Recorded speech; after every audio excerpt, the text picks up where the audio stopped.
This podcast is sponsored by nobody. Hey dudes, this is Tiffany Paulson, Susie in Friday the 13th Part 8, and you're listening to Tommy Throwback Kovac on Splat from the Past.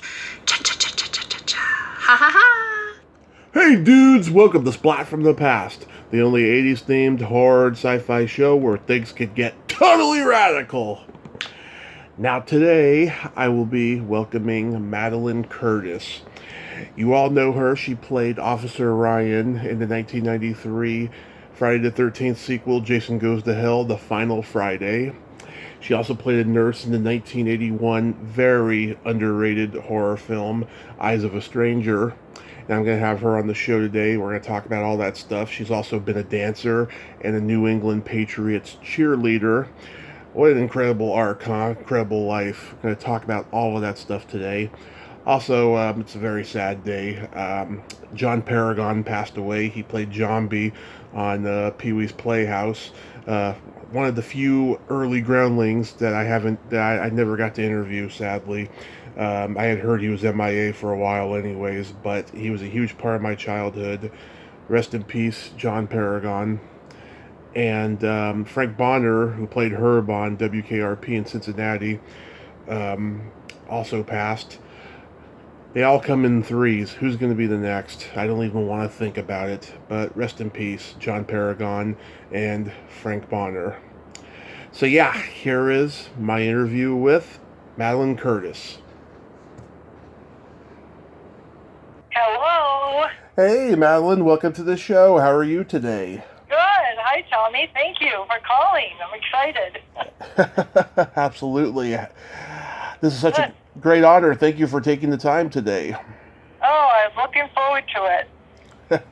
So, going back in time, you've been an actress, a dancer, a cheerleader. You've worn many hats. Was dancing the first thing you gravitated toward? Yes, I always went to school. My parents were very big on going to education, but I always, played piano as a kid and danced, and I went into acting through dance. I was very passionate about ballet and all kinds of dance in high school. And then when I went to college in New York, I was down in the city all the time, taking classes and everything. So ballet especially became my big passion from the beginning. Yeah. Are you trained in all different types of dancing? Yeah, so I started in ballet, and then, funny story, I had a boyfriend when I was at Columbia University and was going to business school, and he was looking at the Dallas Cowboy cheerleaders on TV, and there was a movie about them in 1979, and I said, I can dance like that, and he said, no, you can't, you're a ballerina, and I said, don't dare me. So I ended up not telling anyone. I ran up to Boston a couple of weeks later, I did the audition, and I made the New England Patriot cheerleaders. And so that's when I let my hair down, and I started doing a lot of jazz dancing, and moved into, in the Boston area, a lot of, I did hip-hop, I did tap, I did all forms of dance. So I am versed in all of them, but ballet is really my first love. Are you also trained in tap? Yes, tap. I did a lot of tap, a lot of jazz, a lot of different kinds of dance, a lot of musical theater. From there, I moved into musical theater because I sing also, and so I became like a triple threat because I could dance and sing, and that's when the acting started. First, I did a lot of chorus parts, and then slowly I moved into leads. And when I started moving into lead roles, I thought, well, maybe film and TV and all that, because it really wasn't prevalent in the Boston area where I was. It was more down in New York or LA, so that's how that worked out. Did you cheerlead in high school? No. I went to a all-girls school, and I think that was one of my things I had to get out of my system. I wanted to be a cheerleader so bad, but I didn't go to the public high school, and I didn't get that opportunity. So this Patriot cheerleader thing has become something that when I show my resume, it seems like anybody that's into football is the first thing they'll look at. Yeah. Especially guys. Yeah. How long did you cheerlead for them? I just did 1 year, 1979. And after that, that was enough. I got it on my resume. I didn't want to make a life out of cheerleading. It was a little bit hokey. And then after that, I moved on, and I think I got married, and then I started doing a lot of theater. Got my equity card, and I think that first year, right the next year after I left cheerleading is when I got my SAG card and did that Eyes of a Stranger movie. That was really my first foray into the acting business. Mm-hmm. So you got Eyes of a Stranger, and you got your SAG card. Have you had any theater credits before that? Yeah, well, I hadn't gotten equity yet. I hadn't become an equity yet.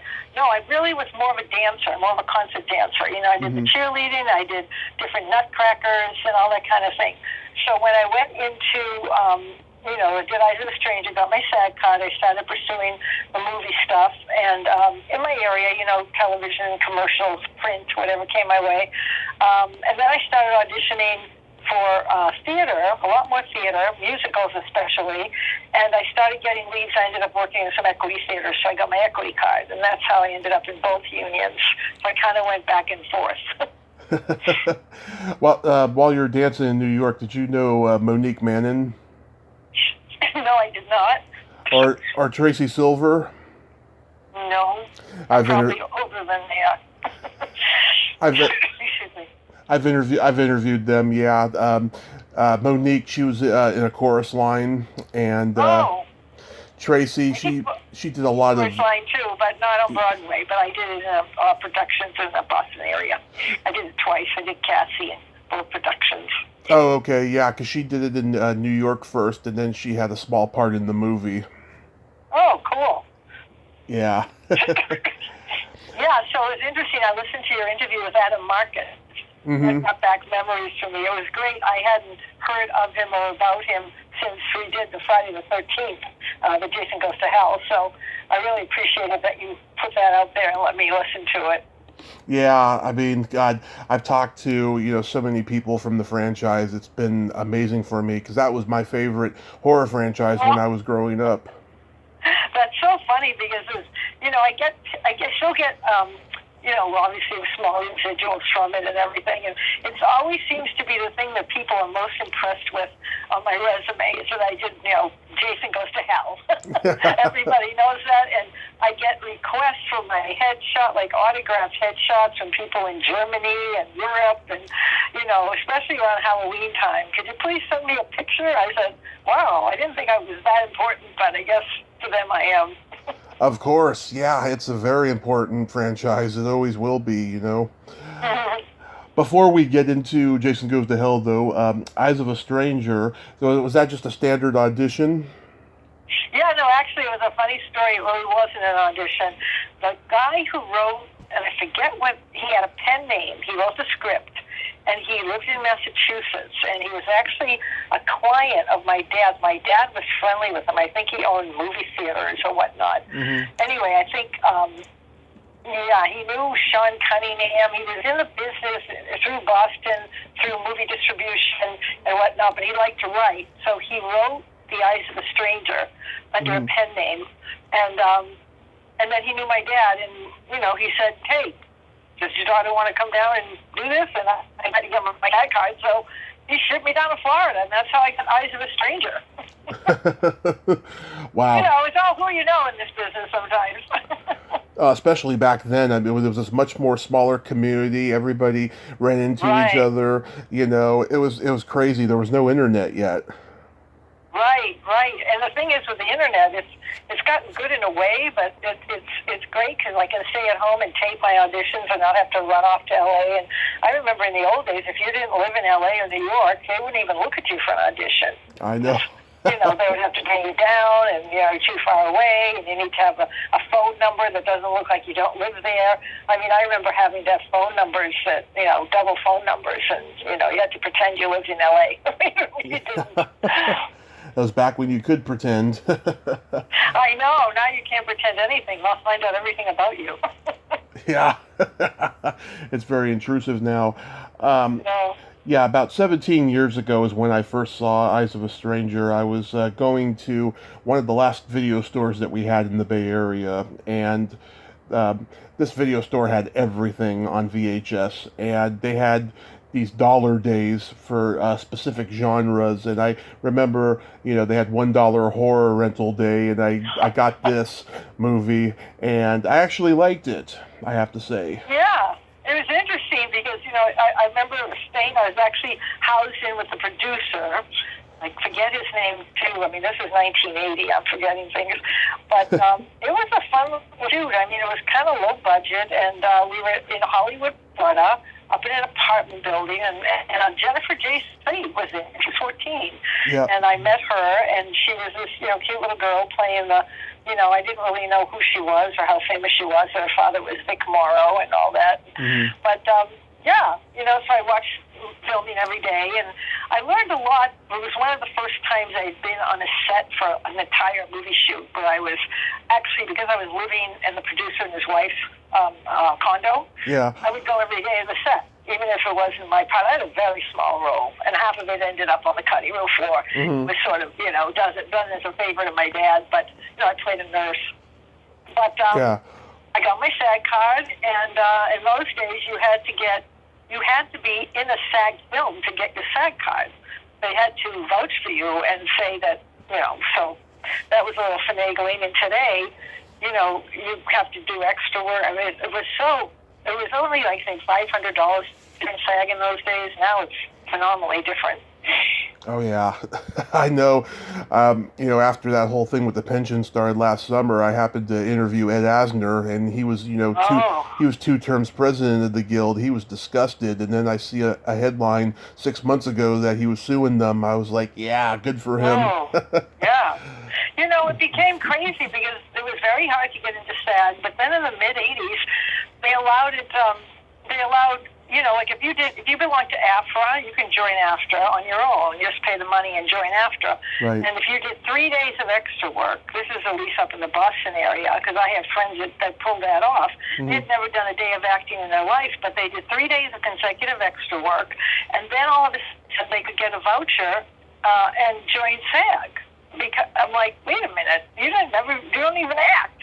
But it was strange. I think SAG needed more dues or something. They opened up the gates. Yeah, it's crazy. So I mean, Jennifer Jason Leigh, she hadn't even done Fast Times at Ridgemont High yet. This was like her first movie. Oh yeah, she was really young. I mean, she was just like a little girl. She seemed very young, but she did a great job in that film playing blind girl. She sure did. Yeah. And Lord, Bay Area? You said the Bay Area? Were you up that way? Yeah, I'm born and raised in San Mateo. Oh wow! I think I saw that when I looked you up. Yes, my husband and I lived in Santa Cruz for 20 years. Really? In San Jose. Yeah, we moved to Savannah, where I am now, 2 years ago after 20 years in California. And that's when I was going up and down. I lived in LA on my own in the early 90s before I married him. But he was in Silicon Valley, so we were living up there. And I was lugging down to LA all the time for auditions. I had an agent down there and an agent in San Francisco. And San Mateo, my best girlfriend lives in San Mateo, right off the Alameda. Yeah. When you were in Santa Cruz, did you try to get involved in any local theater there? Not really so much theater. I was teaching a lot of ballet, and I was doing my acting, like I said, out of an agent. I was in LA, so I'd go down there. That's where I did Kate No More. I got that audition, and that was filmed in Baton Rouge, so they flew me over there. But, I had there was a lot of movies being filmed in the Bay Area, but it was mostly like featured extra work and stuff. There really wasn't a lot of, they cast everything mostly out of LA. And by the time it got to San Francisco, it wasn't, it was just local stuff. Yeah, because me and my mother briefly considered moving to Santa Cruz 5 years ago or so, following my car accident. I was considering going back to the theater, and I was looking at the theater in Santa Cruz. I was like, nah, this it doesn't look like. No, there's not much. There's a lot. Like there's Theater Works in Mountain View, and right. There was. I knew them. Yeah. Theater Works. I auditioned many times for them, and I think I choreographed some stuff here and there. There was a theater in the summer in Santa Cruz at Cabrillo College. Yeah. There was a lot of stuff up in. There's a lot of good stuff in San Francisco, like ACT and stuff like that. Yeah. But I never really explored the San Francisco market. I was too busy looking south to L.A. and dancing and stuff. Oh yeah, I mean, Theater Works, they turned me down because they were equity and I wasn't. But I worked with Right. the Dragon Theater, which was Oh, yeah. in Palo Alto, and then by the time I got involved, they were in Redwood City. They moved, and Right. Theater Works and Palo Alto San Players. San Jose Stage and San Jose Rep. Oh yeah. San Jose afterwards. San Jose Rep had a beautiful, beautiful building, and then they went bankrupt. And you'd think with Silicon Valley being there, it's just amazing. They don't put the money into the arts at all. They put it into a basketball arena or something. It's incredible. But they didn't save that theater. It was beautiful. Yeah, but they got a lot of good companies out there in the Bay Area for sure. Yeah. So when you were on this, That's. oh, go ahead. No, go ahead. No, I'm just loving your questions. I do miss California, and I do miss Santa Cruz. I miss walking on the beaches. There's nothing like the California beaches, and I was so blessed to live 1 block from the beach, and I lived in Aptos, actually. And it was just so nice, I loved it, but it was time to go, and we're both East Coasters. My husband and I both grew up in the Northeast, Yeah. but we didn't want to go up there, so we moved to Savannah. Nice. Yeah. Did you interact at all with Lauren Tweez on the set? Yes, Lauren Tweez. Not too much because I didn't have any scenes or anything with her, obviously. Yeah. But yeah, she was nice. From Love Boat. She had a trailer there. I think. She had one of the boyfriends. She was dating one of the crew members. It was nice. Everybody was nice. John DeSantis, the director. I didn't know him much, and I just looked him up recently on IMDb. Ken Wiederhorn. Yes. Wiederhorn. Well, and it's funny. I read a piece of trivia here on IMDb about Harry Keegan, who played the lead, who actually did the scene. This was in Eyes of a Stranger. Okay, I'm sorry. I'm thinking Friday the 13th. Yeah. She actually said in Friday the 13th that she quit acting after that from the traumatic experience of acting in that movie. Wow. Yeah. I mean, a lot of horror movies from 70s, 80s. There's a lot of horrific experiences behind the scenes. I've found over the last 4 years I've been doing this podcast. It almost makes me feel bad for liking the movie. Yeah, but I love horror movies. I mean, I don't know. I love Last House on the Left and all those old ones, the real old good ones. I love the Twilight Zone. I like being scared. Now it's more like the ID channel and true crime. I like all that too. Yeah, Ken Wiederhorn, he gets really short shrift after he directed Return of the Living Dead 2, which was a horrible sequel. But he did a really brilliant, underrated zombie movie just before this called Shockwaves, and I recommend it. Oh, okay. I'll have to look at that one. It's a great movie, yeah. It's about, because you're going to tell me the good horror movies, because, I look on Netflix and I'll start looking at horror, and I don't know which ones are good. Some of them I don't want to even bother to look at, but I like to get recommended to the good ones. Well, Shockwaves, you'll have to buy on DVD online, but it's a great underrated movie about these Nazi zombies coming from the water. It's a great movie. It's got Brooke Adams in it and John Carradine. It's a great movie. Oh wow! And Ken Wiederhorn, he directed that one. Ken Wiederhorn directed that. Yeah. Wow. Yeah. So and then I got friendly in after Friday the 13th again. I think Sean Cunningham was again connected with this guy that got me into Eyes of a Stranger.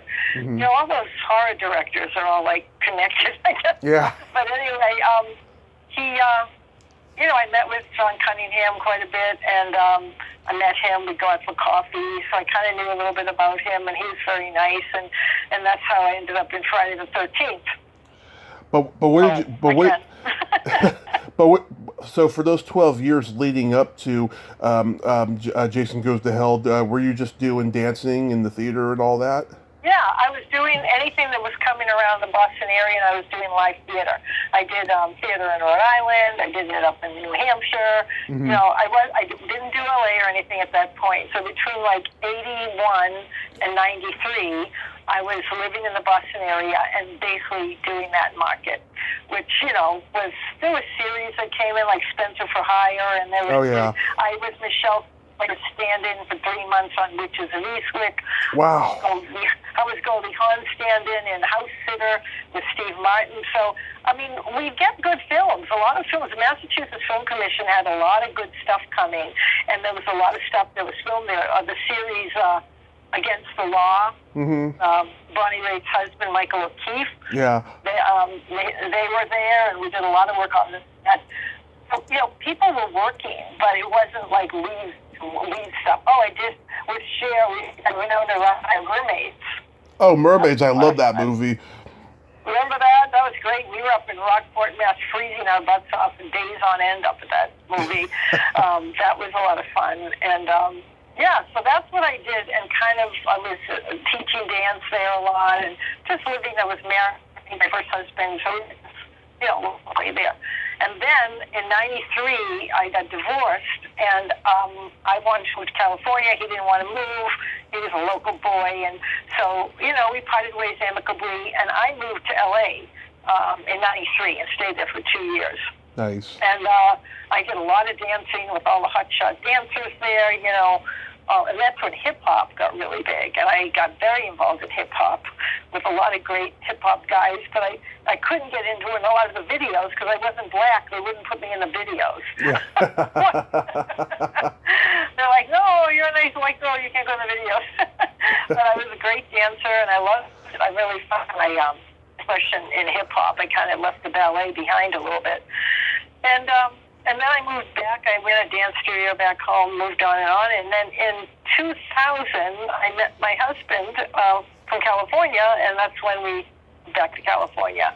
And I proceeded to do a lot more with Los Angeles. Oh, that's beautiful. So you were standing in for Michelle Pfeiffer on The Witches of Eastwick. How was that? Yeah, how was that experience? That was great. That was so much fun. You know, it's interesting. I also did. I'm going to just do an aside here. Okay. One of the films I worked on in Boston for several weeks, you know, just as an extra, was with Christopher Reeve. He was wonderful. It was called The Bostonians with Jessica Tandy and Hugh Cronin and Christopher Reeve were in one of those brownstones in Boston. It was an old period piece. But and I was so sad when he died. But he was just so, you know, you get to know which actor is really, really nice and really, really friendly to the cast and which ones aren't. Witches of Eastwick was great. It was a lot of fun. Jack Nicholson was a character and a half during all the breaks. So Jack, he still stayed in character while he was eating lunch and everything else, which is good. Yeah, I just love that lunch scene where he's just being so inappropriate, and just Cher's reaction to it is hilarious. I know. So that was a fun movie, and I also happened to, I went to college with Meryl Streep. She was 2 years ahead of me at Vassar College. So, you know, it's funny. I think back now, I didn't really know.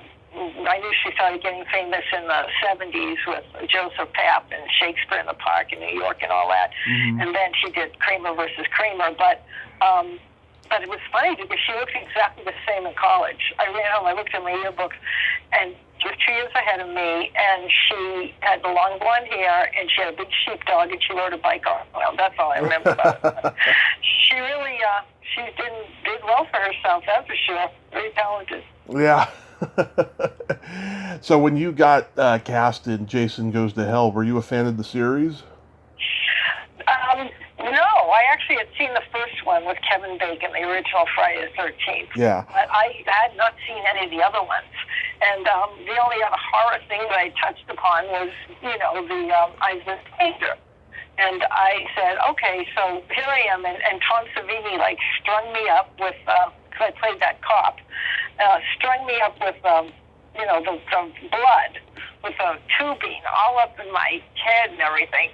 And the guy who had the weird tongue and came around, you know, in the locker room at the police station, and he said, I did my head stunt.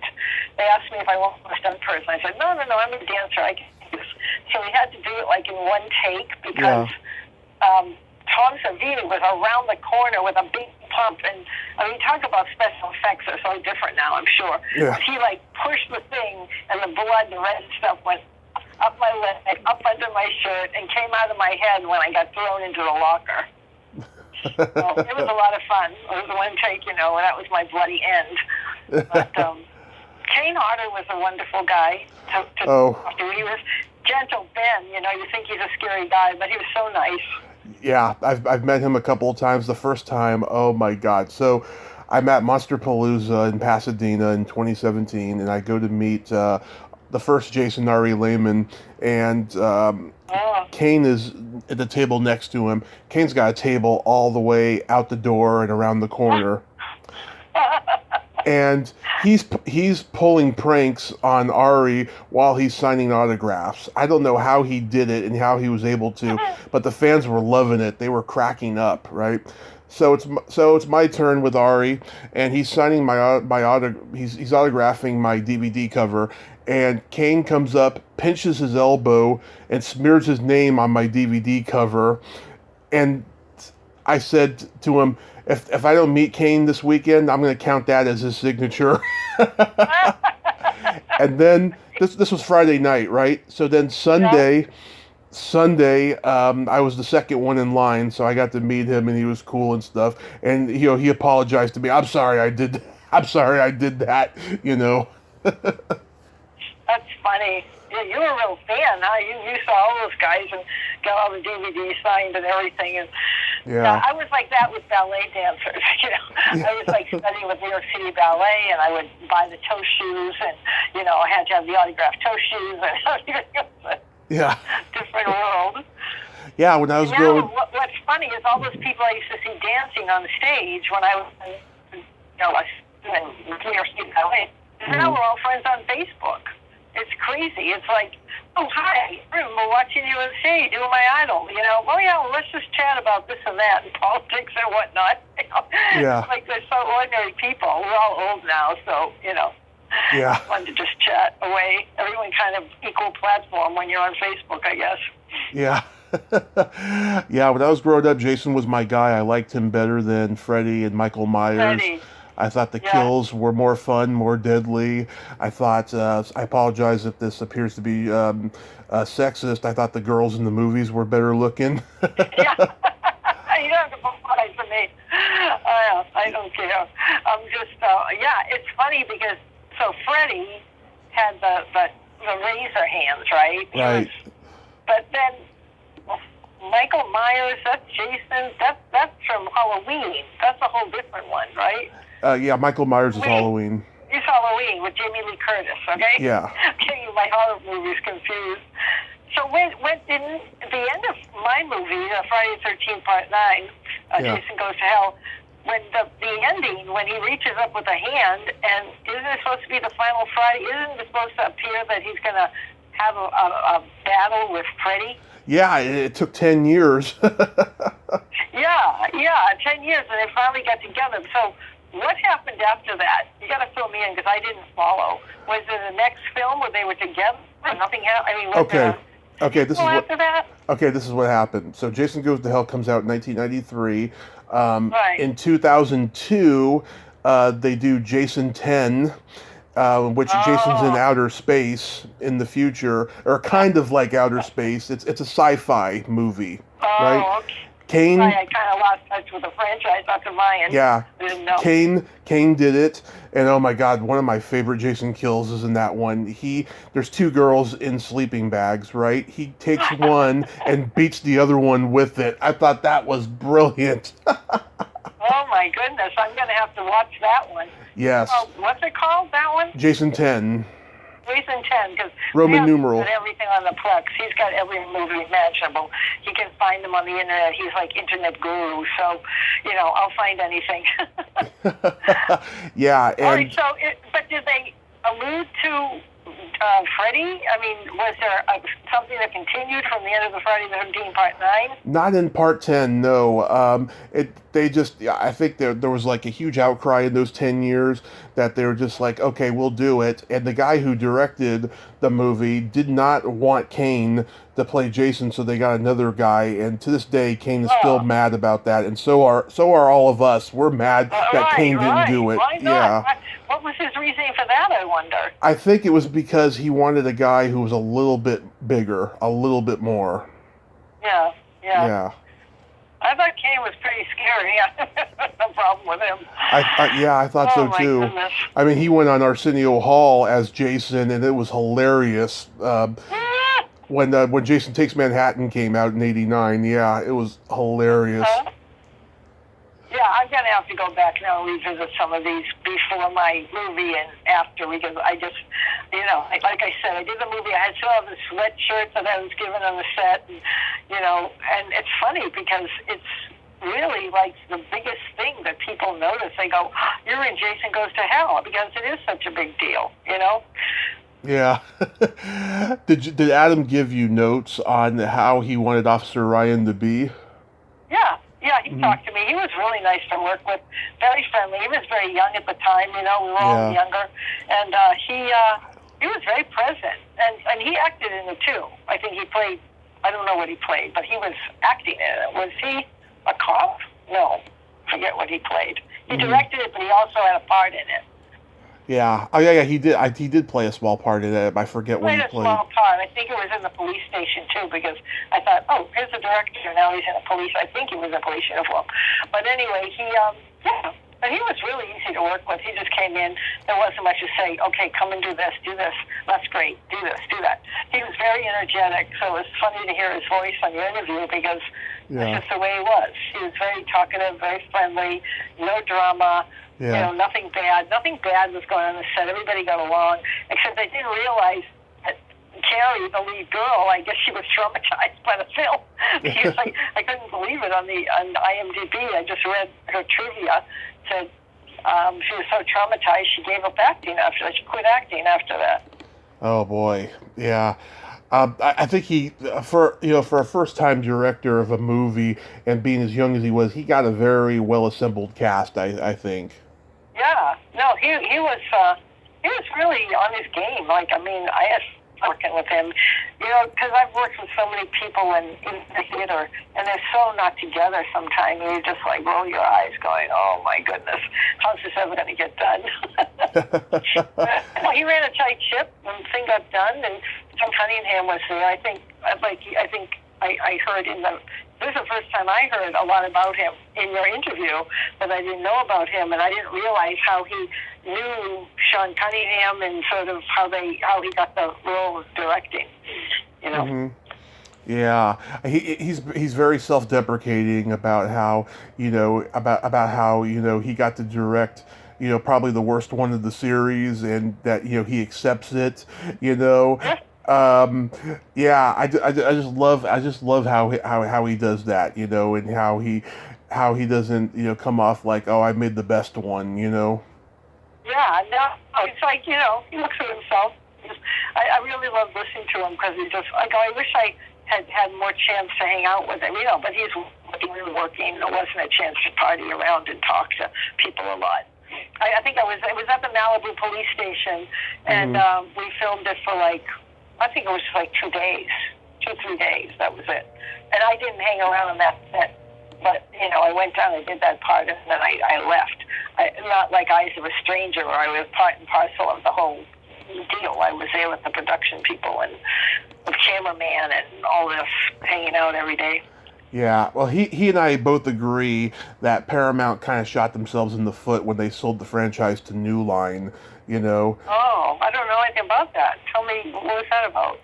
Well, okay, so the first 8 movies were shot at Paramount, and when new management came in '89, they said, okay, this is the last one that we're going to do, and then I guess New Line bought the franchise, and then made Jason Goes to Hell, Jason 10, and then Freddy versus Jason, and of course there's a legal limbo going on between Cunningham and Victor Miller, the writer of the original, and stuff. I don't know if we'll ever see any more Jason movies or reboots or anything, depending on this lawsuit, but we shall see. I talked to Victor a couple of years ago, and we talked very little about the suit and everything, because he has to keep everything quiet, but yeah, it's pretty bad in that area.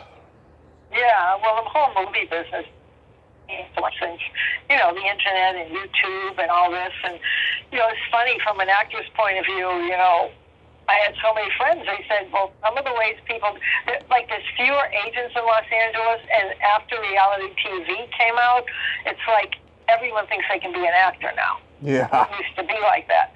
So there's all these actors running around going, I'm going to be an actor, and then there's all these agents that can't make any money because, it's shrinking in certain ways, and so they're going out of business.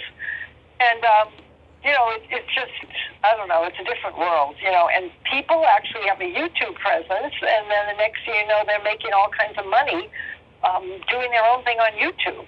Right. They get discovered on YouTube, and it didn't used to be like that. It used to be you had to go to an agent, you had to have an agent, you had to get your headshot. The internet has changed everything about how that business works. It has. It's crazy. The moment that happened and the internet happened, it's just like I saw the world getting weirder and weirder. Yeah, now do you do this? Do you do things radio? For full time? What do you do? Do you do this podcast? I've been recovering from an accident the last 6 years, and I can't work a normal job anymore. So, yeah. I had a bad accident, and I went off a horse in Denver, Colorado. Ooh. Oh, lovely. In 2010, yep. And luckily I broke 7 ribs, flail touched in my collarbone, and I had my pneumothorax, and it was crazy. I got off a helicopter ride off the Rocky Mountains. Oh, my God. Yeah, it was bad. I was in ICU for 10 days, and and I luckily, did not get paralyzed and did not lose anything, but it's a testament to my strength of being a dancer and being strong. That's what they told me at the hospital. They said, "God, we're a person of your age, there's a morbidity rate of 80% of your injuries, but I don't know how you managing this." Because I'm tough. I'm a dancer. Yeah, I was in the ICU 40 days, and I was in the hospital 5 months overall. And I was what happened? You were in a car accident? Yeah, just another night of drinking. I was in the passenger seat. I fell asleep. Boy. He fell asleep at the wheel. We ended up in the middle of the road. I got the worst of the injuries. Was this in California or down in LA? Where did this happen? In San Francisco in 2015, January of that month. Oh my God, how awful. Yeah, and so, that's the thing, I'm glad you're still here and you're doing stuff. You think you'll be able to do other jobs, or permanent? Quite frankly, I don't want to, because I had a heart attack, and I'm so I'm not that good with stress. And in today's world, with everybody being, type A personality and just rude all the time, I can't handle working in retail again. So I don't mind being permanently disabled and doing this podcast, because I want to keep all the movies from my childhood alive and stuff. So yeah, no, that's great. You're doing great stuff. Yeah, it's like we all have to take what comes to us. We moved out of California. We had a hard time during the downturn. My husband, Silicon Valley, how volatile that place can be. Yeah. And, up and down with money and this and that. And, you end up where you end up, and that's the universe. And that's how I feel about acting. People are like, well, what are you going to do, this and that? I said, you know what? I have an agent. I have an agent in Atlanta now. He's very good. I've done a lot of tapings. I think Tyler Perry has a big operation here. My goodness, you drive up there. This guy's got it going on. He's got a whole studio there at Fort McPherson, and he does a lot of good stuff. And there's a lot of stuff happening here. I just did a movie in Savannah last October, and under all the COVID protocols, they had to test us every 3 days, and this and that. They basically said, okay, it was over Halloween weekend. I had a week contract, and I played Johnny Lee Miller's mother, actually, in this movie called Alice, with Keke Palmer as the lead, and Carmen was in it, and Johnny Lee Miller. It should be coming out, I would think, in the summer, or go to festivals or something. Yeah. But, they were very strict with the COVID protocols. They had to, even though I lived with my husband, and I was kind of a local hire, they thought they'd save money on it, but they couldn't, because they're like, well, you have to quarantine downtown in the big hotel where the New York and the LA actors quarantine. So they had to pay for per diems and all this stuff and COVID testing, and they ended up paying me double what I would have gotten if there was no COVID. Yeah. I know so many. It's funny, because when I was doing the show last year, And during quarantine, I mean, so many people were just suddenly available to talk to me and stuff, and they were throwing themselves at me. To do something. In the last few days, I've been thinking to myself, God, is my interview count going to go down now that everything's opening up back up again? Everybody's going to get busy. No, you get any actors, they like to talk. Did you have a hard time getting people before that? I wouldn't think so.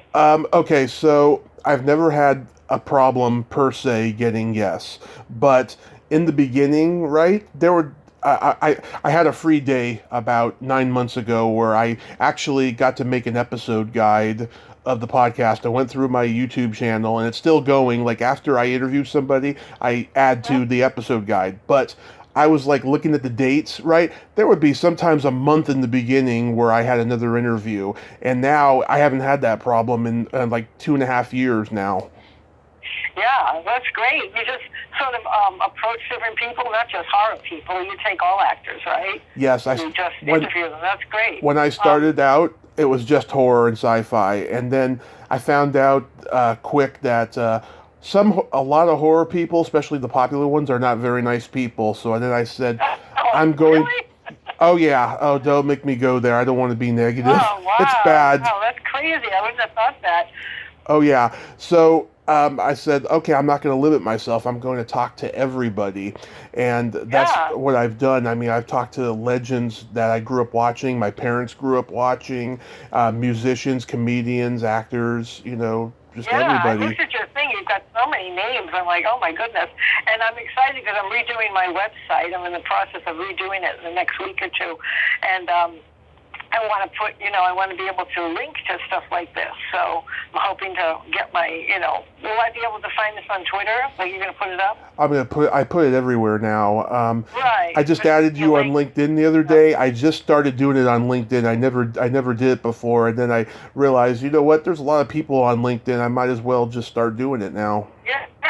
No, I have a professional Facebook page. I have a personal Facebook page that I don't friend anybody in the business on because it's my crazy page.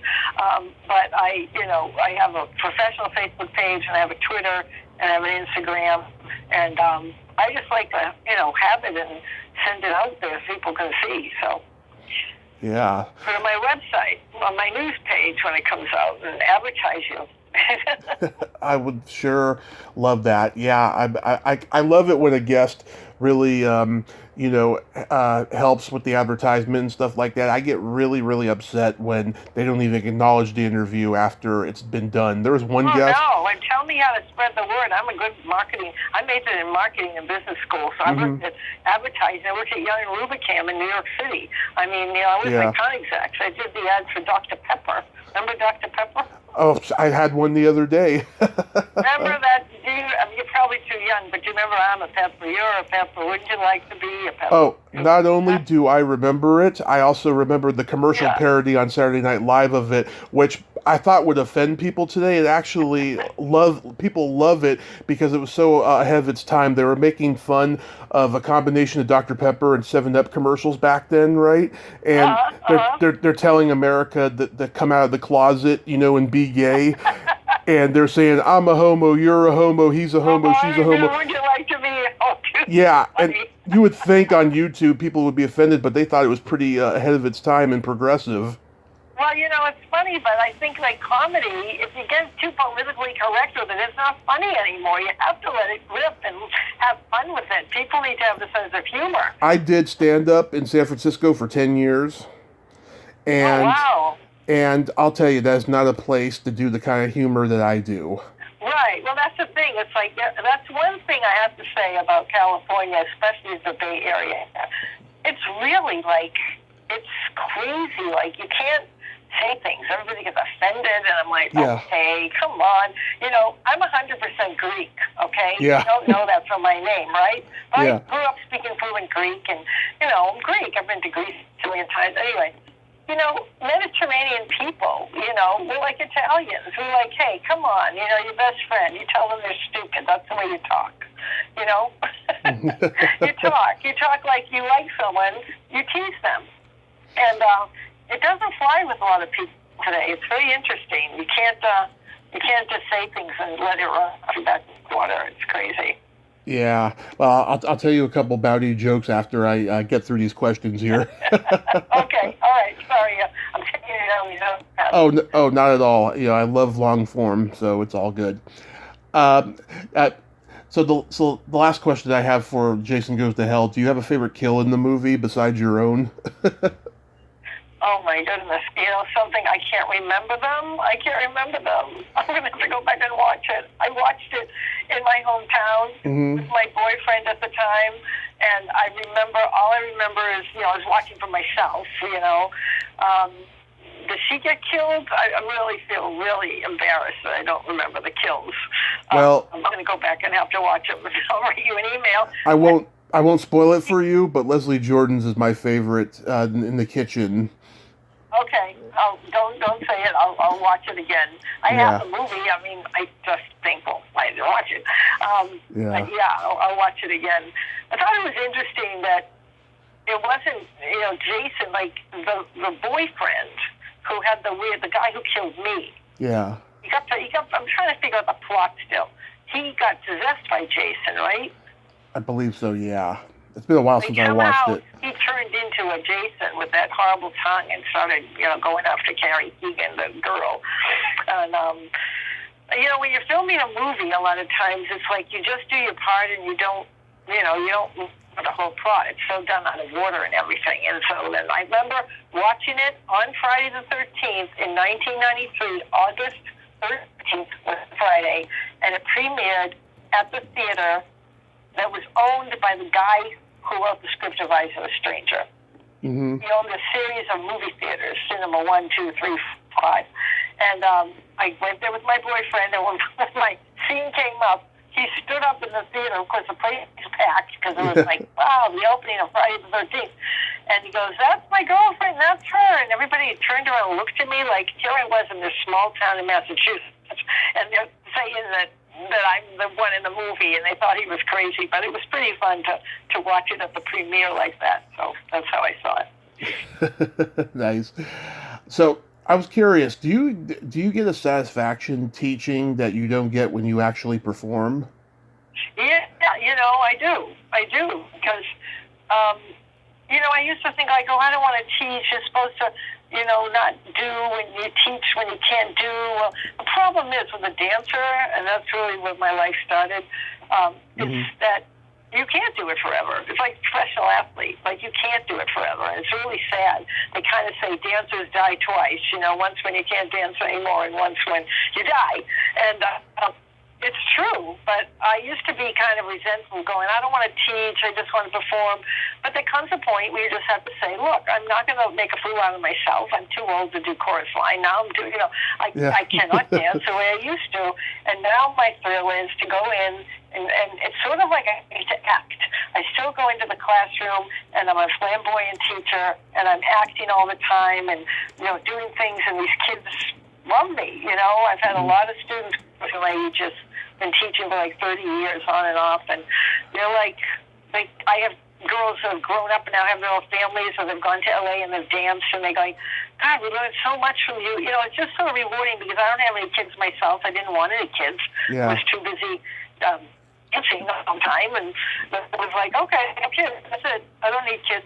My parents have tons of grandkids from the other kids in my family. So I don't have kids either, so don't worry. Yeah, it's like it's funny, I don't do kids. I love pets. I have a wonderful German Shepherd dog. I'm passionate about pets.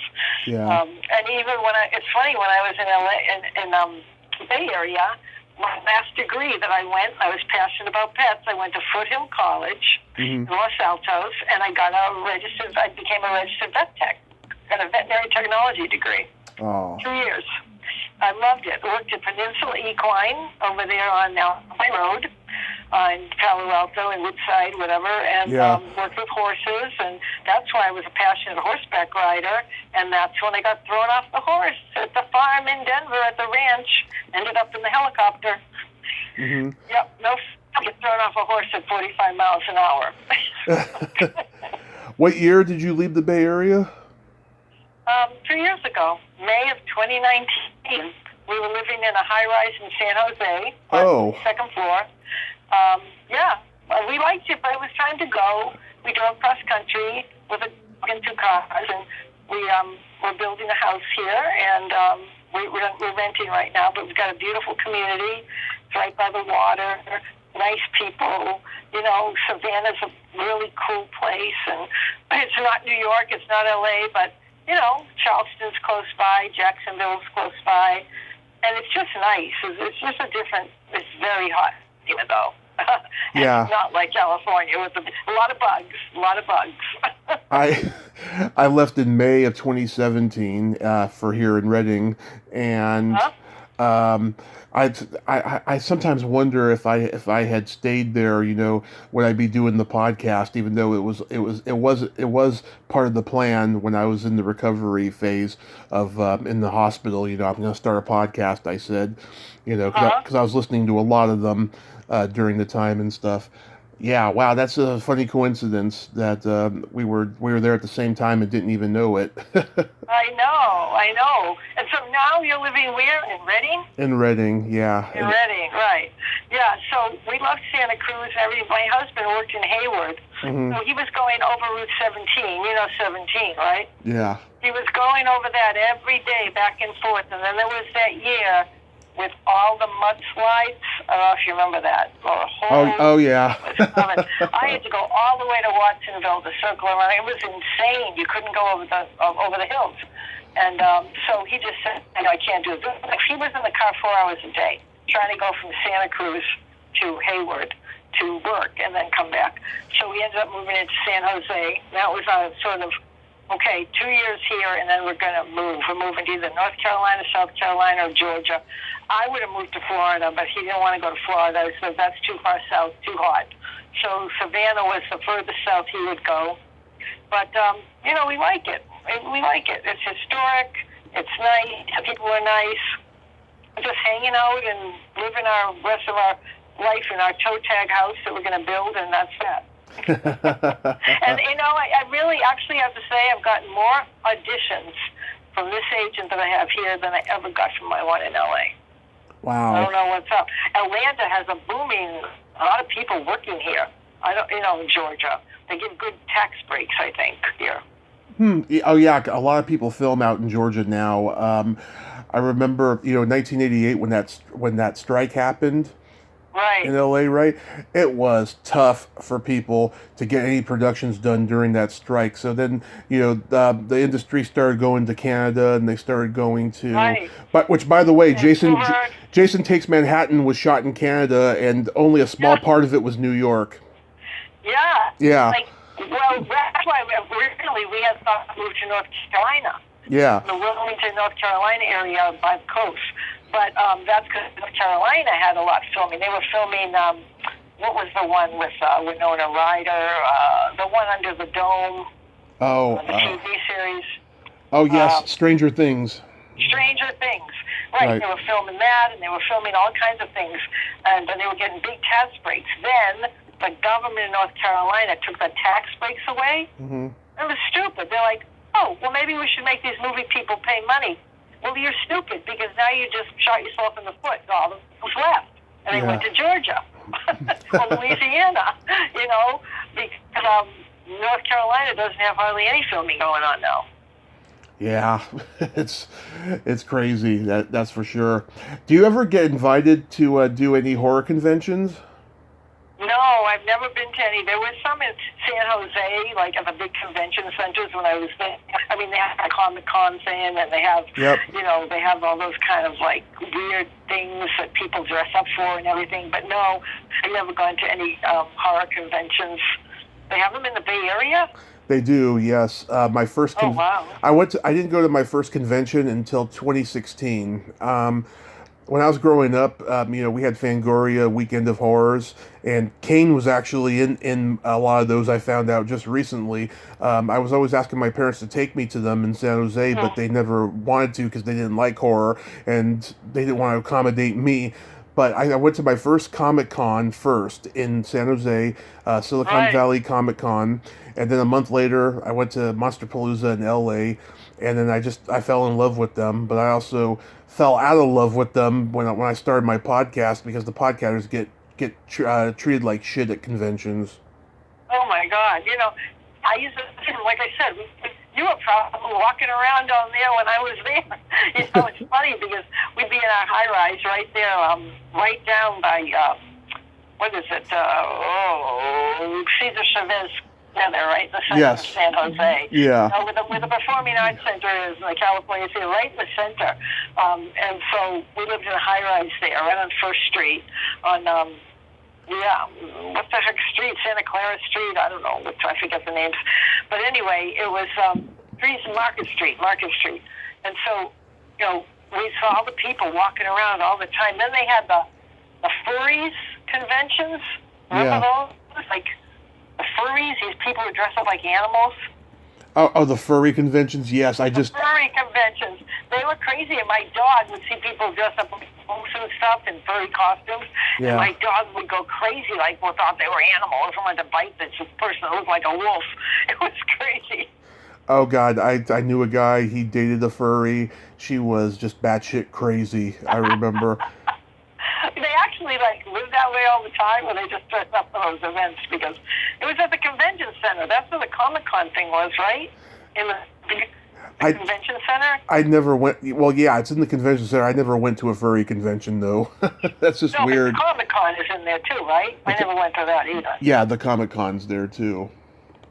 Yeah, San Jose was definitely an active place to hang out. And, again, after that, we were just like, it's too expensive. The gas is too expensive. Everything's too expensive. Let's go somewhere where life is a little calmer. And that's what we did. And like I said, I've had good luck. I got an agent right away when I got here. They were impressed with, that I've been in L.A. and this and that. And she's very proactive, so I like her. She's got me a lot of auditions, and, I got the movie Alice, and I really like that. And so life goes on. We'll see what happens now that COVID's over, hopefully. Yeah. It seems like everything's on a good track for you, though, at least. Yeah, I'm trying. You guys pretty much opened up now in California, or is the governor still going crazy, locking everybody up? Everything opened up the other day. We started slowly opening up over the last 6 months or so. Good. But in this part of California, we have a very low death count. Within the first month, only one person passed, and then by summertime, only 70. I don't know if it stopped at 70. I hope it did, but it's a very low death count over here in Redding. So it's interesting. We were supposed last year. My niece was supposed to get married up at a beautiful winery in Napa. And we were supposed to go, and we were looking forward to like a 10-day vacation, going back, seeing all our old haunts, our old friends.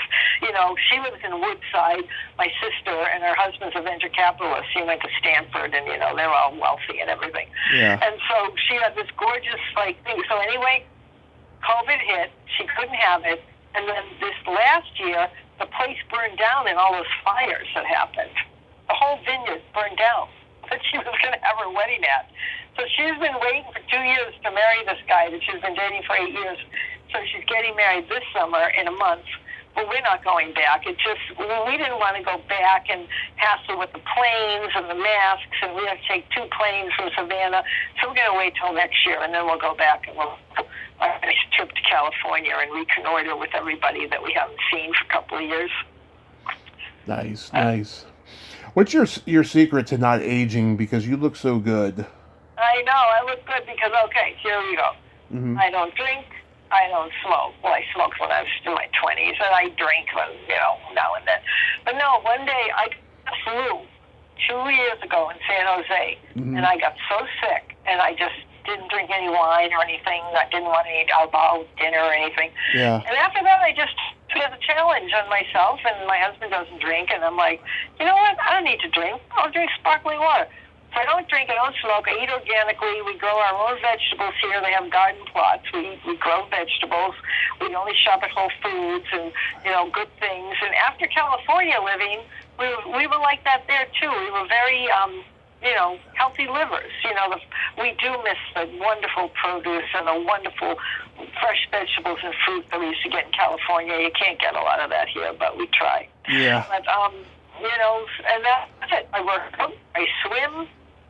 I eat right and live healthy and don't put my face in the sun after age 30. Never put my face in the sun.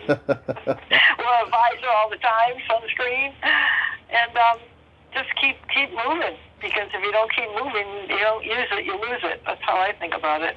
Whatever. Yeah, because I saw you 7 months ago on the Good, the Bad, and the Sequel podcast, and that gave me the incentive to reach out to you because I was like, oh wow, Officer Ryan, oh my God, I think I'll put her on my list for next year. I'm so happy that you called. I was like, I got the text from you. I think I was like, I said to my husband, who is this crazy guy? What is this? Some guy named Tommy? And he goes, what is that? And I said, I don't know. So I looked you up and I thought, he's legit. He does these podcasts. I'm like, okay. Yeah, I mean, that gave me the incentive, and I was just, I couldn't believe how good you looked. I'm so glad. Oh, thank you. Well, it comes from that dancer, patriot, cheerleader look, You gotta, it's funny. I'll be sitting somewhere, like on a plane, pre-COVID, where I don't go on planes. I can't stand wearing the mask. I'm over it. So I'm like a guy wearing a Patriots hat or something. And I'll turn to him on the plane or in a restaurant. I'll go, oh, you like the Patriots? Oh, yeah, I love the Pats. I love the Pats. So, I used to be a Patriot cheerleader. Now, literally, I do look a lot older if you see me in person. And I'm like, he goes, you're a cheerleader for the Patriots? What year? I'm 79. Steve Brogan. And so I start listening. Usually I talk to an old guy about this, and they remember, and they're so enamored by, it's sort of like they think I'm a celebrity. Yeah. Like it's crazy. They don't care about that I got this degree or I've been in that movie. It's all about being a cheerleader and being on the gridiron with their favorite team. It's important to them. Yeah, I mean, you got that adorable nose, Oh God! Is that a family thing? Does everybody have that nose in your family? Yeah, we're Greek. I always didn't like my nose. Really? It's too long. Ugh, I don't know. I always wanted a little pug nose, and I used to push those up and get a line across it. My father said, "Don't do that. You're gonna have a literal line across it, trying to make yourself have a pug nose." Are you sensitive to smell? No, not really.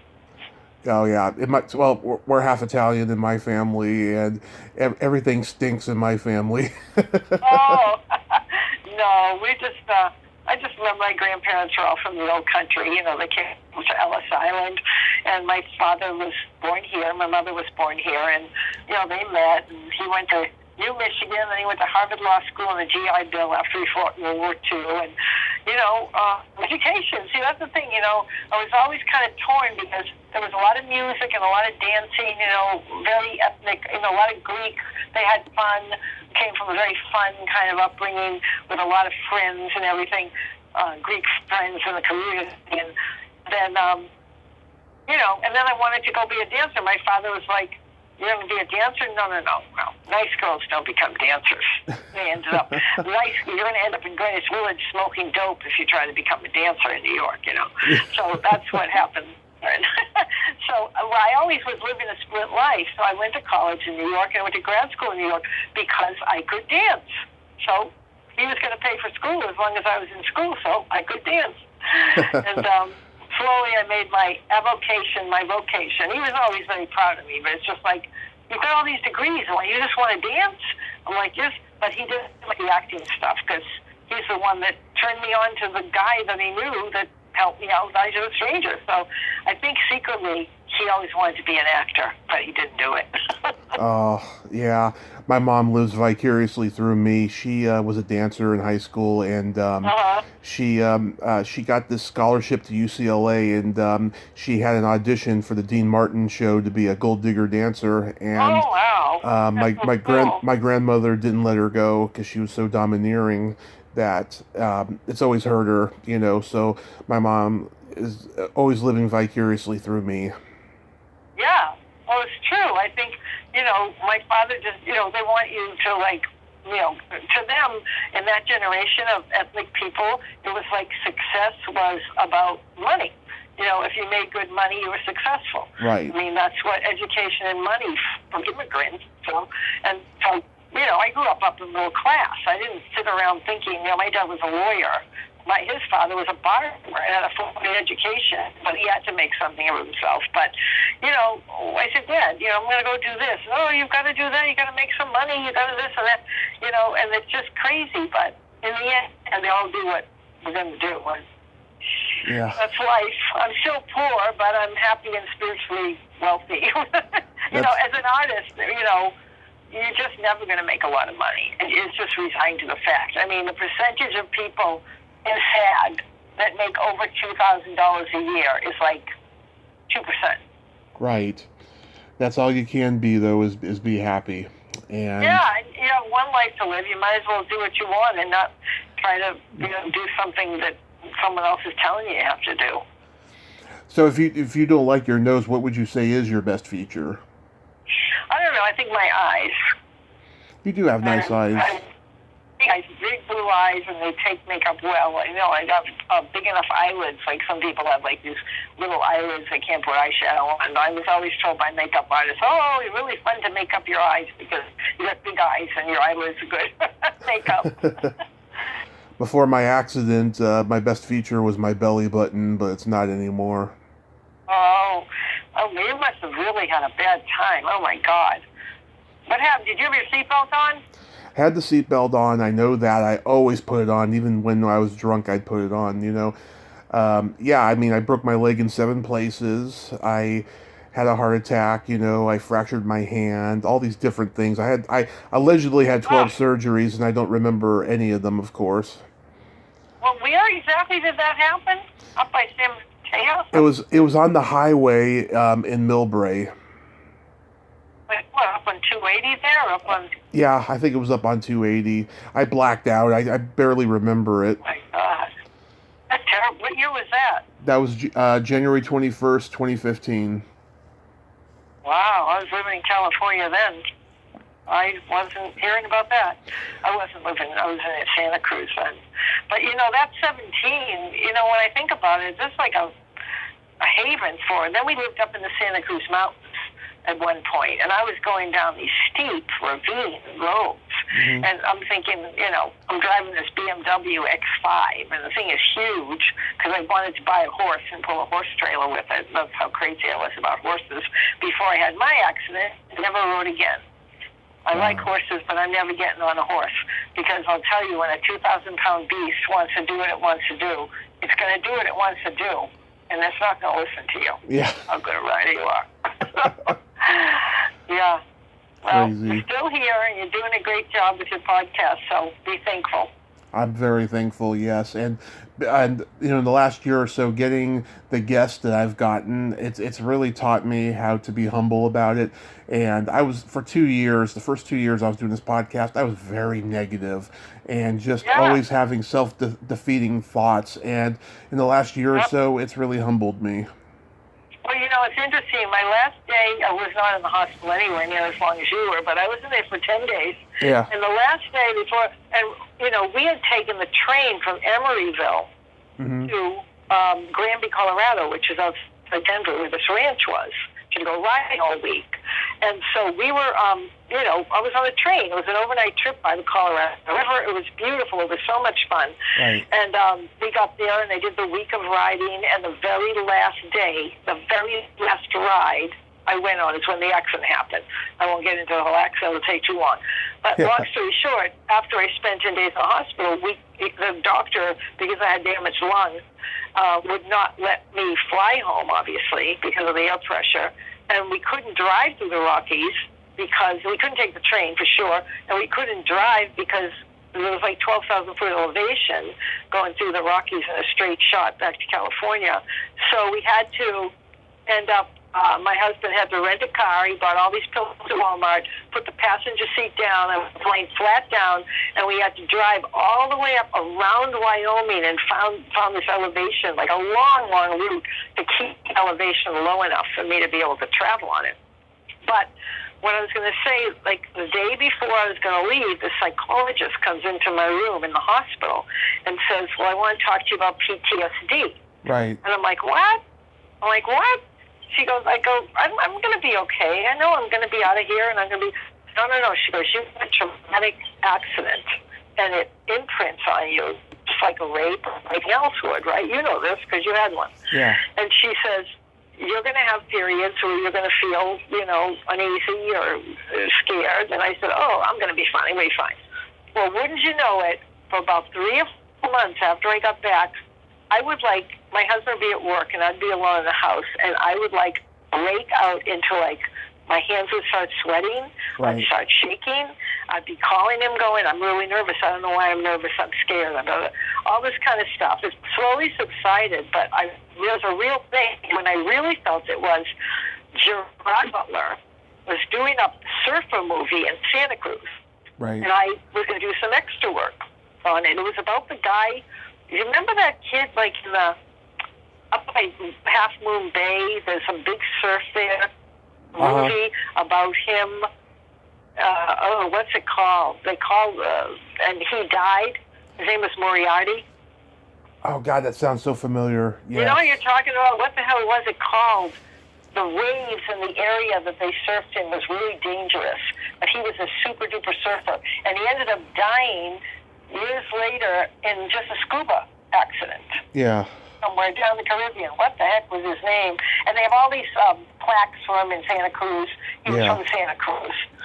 I can't think of the name of the movie. But anyway, Gerard Butler was playing... Oh, Jay Moriarty, yes. Yeah, you know what I'm talking about. They gave him all these... I don't know when it happened, but they were making a movie about him. And I did some extra work. So I'm up there in Santa Cruz. This is one of the first things I did.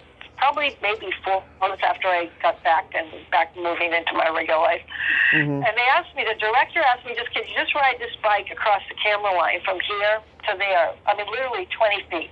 Right. And I go, yeah, I can ride a bike. So I put my feet in the pedals, and I put my hands, and I started driving the bike. And as soon as my feet left the ground and I was on that bike, and I know how to ride a bike, I started shaking. My hands started sweating. It was the same thing. It was like, I'm going to fall. I'm going to fall. I'm going to fall. Like falling off the horse. I said to the director, do you mind if I can, I'll do a walking part, maybe give one of the younger people, bike riding part. He goes, oh, yeah, no problem. But it was really, really physical, a physical reaction to having my feet off the ground and my hands on handlebars and not feeling the ground underneath me. And, that PTSD. Did you experience stuff like that too? Well, I have PTSD going back to childhood with things that happened with bullying and stuff. But yeah, I'll tell you, I mean, the first couple of months that I was, in my mom's car driving and stuff, I had a lot of post-traumatic stress disorder of the car going way too fast. It was really, really insane. Yeah. Yeah, it is insane, and you wonder these guys are coming from war and seeing deaths and all this. And it's a real thing, and people go, we should just not think about it. And I remember, also having this weird survivor's guilt. I remember one time walking into a Staples with my husband soon after the accident. We were back home, and I started crying, going, why did I live? Why didn't I get paralyzed? Why did Christopher Reeve die falling off that horse, and I didn't? I mean, I'm walking and I'm poor and everything, but I'm still here. And I was crying and I'm saying, I'm really upset. Why did this happen to me? My leg hurt. And he said, you just should be happy that I'm not pushing you in a wheelchair right now. And the minute I heard that, I went, you're right. I got 2 legs. I can still dance. I can still, I've got a lot of, torn muscles in my butt and stuff. I mean, there was a lot of bruising. But I didn't break my pelvis, didn't hurt my spine. Things were cool with that. But I broke 7 ribs. Felt like I was falling on kindling wood.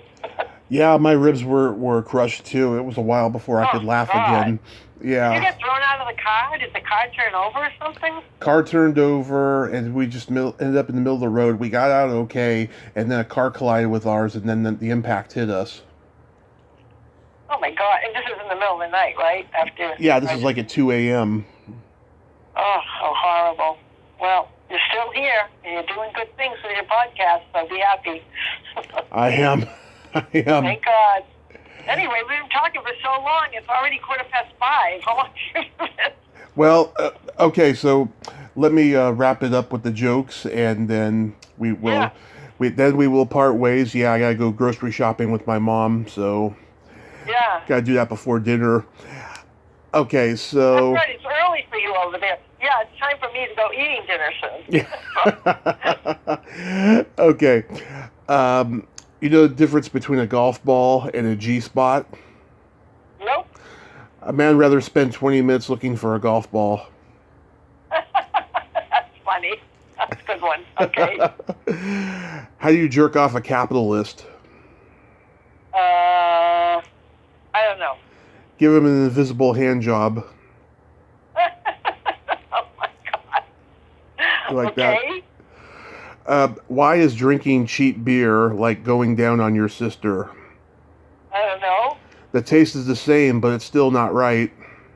Oh my God. That's funny. These sound like the jokes. My gynecologist sends me funny jokes like this. They all have to do with, like, menopause and men and things, and it's just funny. I laugh like hell. They're always at the bottom of her emails. I got a gynecologist joke. So this woman goes to the gynecologist, right? And she takes her pants off and spreads her legs. And the gynecologist says, "Okay, just so you know, I'm about to numb you." And so he puts his head between her legs and goes, "Num num num num num num num." Oh my God, that's terrible. Oh my God. Do you know who I heard say that? Well, okay, first I heard my dad say it many years ago, and then I heard Robin Williams say it one time, and I was cracking up when Robin Williams said it. Yeah, Robin Williams was great. Poor Robin Williams. I know. I miss these guys. It was good. I did some work on Goodwill Hunting with him. Really? In Boston. Yep, Matt Damon. And I did a movie called School Ties. You know? Oh, I was going to ask you if you worked on School Ties, because I know that was a Boston movie, yeah. Yeah, School Ties was filmed in my hometown. I mean, I definitely know School Ties. And Ben Affleck was there, and Cole Hauser was there, and Matt Damon was a young guy. We all went drinking together, in our hometown because they were around. And I did many days of work on School Ties. And that filming was so messed up that Sherry Lansing, who was the head of, I think it was Paramount in those days. It was Paramount, yeah, because it was when she took over that they sold the Jason franchise to New Line, yeah. Okay, she came all the way out to Acton, Mass, where it was being filmed. Right. At Middlesex School, the campus was filming. And I'll tell you, she was bullshit because they went way over budget. They were way over budget. We did a scene for 3 days, a prom scene with smoke and this fancy country club. And, it was all done kind of in old-fashioned clothes a little bit from older days. And I must have made $3,000 that weekend as an extra because they went overtime and golden time and late on meal penalties and this and that and the other thing. And I'm telling you, it is just, she was mad. She had to come all the way from Hollywood to yell at the director. I forget who the director was. But, it was just a mess. And way over budget. It was a big problem. But it was fun. So I worked again with Matt Damon on Goodwill Hunting when it was filmed in Cambridge. Robert Mandel was the director. What did you say? Robert Mandel was the director. Robert Mandel, yeah, I didn't know him well, but I don't know much about him. He did FX, this thriller back in the 80s about a sound man in Hollywood who records a murder. Oh, but you know who I'm friends with? Not friends with, indirectly friends with. Who? California in 1979 with my girlfriend Peggy Mitchell, who lived in New York City. We went to school together at Basta. We go to up into one of the canyons in California, and we meet her. She was good friends with a girl named Deborah Naduman, who was a costume designer. John Landis' wife. Landis. Yep. John Landis. That Werewolf in London. He had just finished making that, and it was before he got in trouble with the Twilight Zone movie. Right. Nick Morrow. Right? John Landis. We were at his house.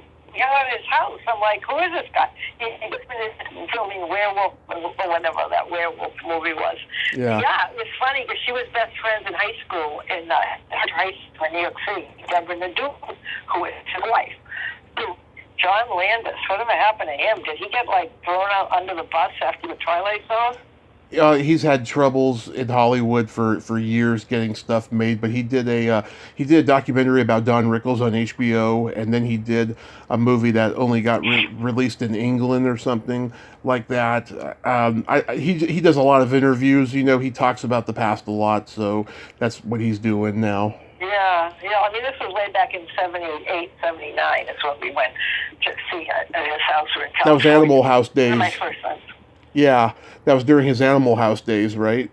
Right, exactly. I think it was after Animal House, right. He was an up-and-coming director, and everything was totally cool. And, and then the next I heard about him, he had done that Twilight Zone movie, and the guy died in a helicopter for Jason Lee's father. Yeah.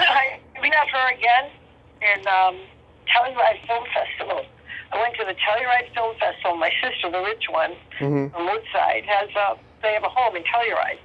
So we were out there, and we went to the festival a couple of years, and I was married to Noah Baumbach at the time. And so I got to talk to her again. Remember doing Eyes of a Stranger?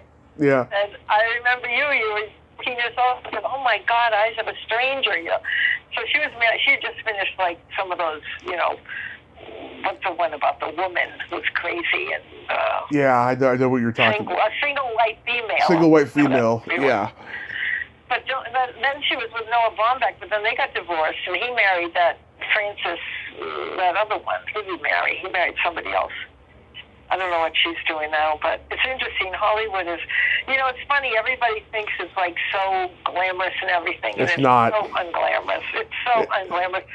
People are like, oh, this movie star, that movie star. I'm like, yeah, some of them are nice and some of them aren't. And, they're just regular people, and there's so much ego.